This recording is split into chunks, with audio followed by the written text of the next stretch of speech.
एक बहुत ही शॉकिंग सास और दामाद की लव स्टोरी बहुत ही ज्यादा वायरल हो रही है इस टाइम सभी सोशल मीडिया साइट्स पर। इस पूरी लव स्टोरी के पीछे की कहानी क्या है वो मैं आपको बताऊंगी। इस दामाद का नाम राहुल है और इस सास का नाम सपना है। अब राहुल और सपना जो है वो फरार हो जाते हैं। 16 अप्रैल को जो है इनकी शादी होनी थी, लेकिन उससे पहले ही ये जमाई राजा जो है अपनी ही सास को लेकर फरार हो जाता है तकरीबन 10 दिन पहले। बिल्कुल आपको बता दूं कि 6 अप्रैल को ये दोनों फरार हुए थे और अब जब इनको ढूंढने का प्रयास किया जा रहा था, क्योंकि आरोप लगाए जा रहे थे सपना के पति द्वारा कि वो कुछ आभूषण यानी कि ज्वेलरी लेकर घर से फरार हुई है, जो उसकी बेटी की शादी के यूज के लिए उन्होंने ज्वेलरी इकट्ठी की थी, जो ज्वेलरी खरीदी थी वो लेकर सपना राहुल के साथ फरार हो गई है। लेकिन अब जब ये झूठे आरोप जो है वो सपना की तरफ से बताए गए, उसके बाद उन्होंने खुद ही एक पुलिस स्टेशन में जाकर सरेंडर कर दिया और उन्होंने कहा कि जो सपना का पति था, यानी कि जिस लड़की की शादी राहुल से होनी थी, उसके जो पिता थे, सपना का जो पति था, वो लगातार उसको जो है वो मारा पीटा करता था, उस पर गलत आरोप आयत करता था और कुछ गलत हरकतें उसके साथ करता था, जो कि उसे पसंद नहीं आया। जिसके बाद कि उसने अपने दामाद राहुल के साथ ये सारी बातें शेयर की, तो राहुल ने उसे सहारा दिया और राहुल ने क्या किया कि उसे सहारा देने के साथ साथ उसके बाद उनकी नजदीकियां बढ़ी, उनकी ये दोस्ती हुई और दोस्ती जो है वो प्यार में बदली, जिसके बाद कि उनका लव अफेयर शुरू हो गया। और ये लव अफेयर यहाँ तक पहुंच गया कि राहुल ने सपना की बेटी से शादी करने के बजाय अपनी ही सास को लेकर वो घर से फरार हो गया। बिल्कुल मैं आपको बता दूं कि 16 अप्रैल को इनकी शादी होनी थी, लेकिन इससे पहले ही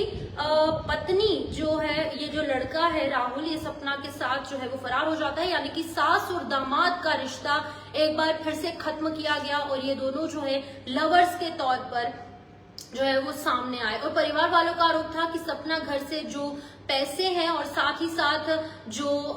ज्वेलरी है वो लेकर फरार हो गई है और बेटी जो सपना की बेटी है, यानी कि राहुल की जिस लड़की से शादी होनी थी, उसने कहा कि उसके लिए उसकी मां मर चुकी है, क्योंकि उसने उसी के पति पर नजर रखी, होने वाले पति पर, और अपनी बेटी की शादी नहीं करवाई, खुद ही उसके साथ फरार हो गई। बेटी ने कहा कि उसकी मां उसके लिए मर चुकी है, हम कोई भी संबंध उससे नहीं रखेंगे, बस उसको बोलो कि हमारे जो ज्वेलरी है और जो पैसा है वो वापस दे दो। और आपको बता दें कि महिला यानी कि सपना और राहुल जो है उनका जो उन्होंने सरेंडर जो है वो पुलिस के सामने किया और सरेंडर करने के बाद उन्होंने कहा कि हम गलत नहीं है, हम कुछ भी चीजें लेकर फरार नहीं हुए थे, हम इसीलिए वापस आए हैं क्योंकि गलत आरोप हम पर लग रहे थे। इनकी तस्वीर भी मेरे पास है, तो इनकी तस्वीर मैं आपको बताऊंगी। सबसे पहले ये राहुल और सपना है,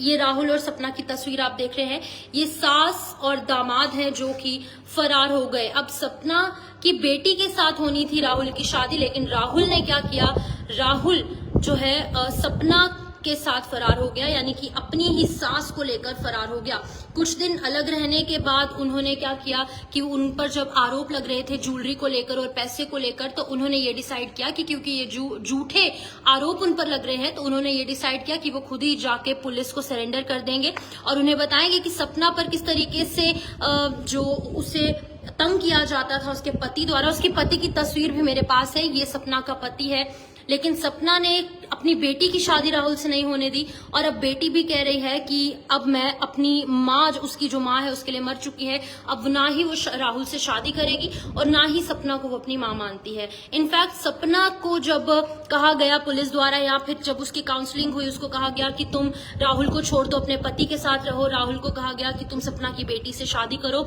वो बिल्कुल भी नहीं माना और सपना और राहुल ने ये चूज किया कि वो दोनों साथ रहेंगे और राहुल ने चूज किया सपना को और सपना ने राहुल को चूज किया और अब वो दोनों जो है वो एक साथ रहेंगे। लेकिन अभी फिलहाल पुलिस उनसे पूछताछ कर रही है इस लव स्टोरी को लेकर। आपका क्या कुछ कहना है आप कमेंट सेक्शन में ड्रॉप कीजिए। फिलहाल के लिए लूंगी इजाजत।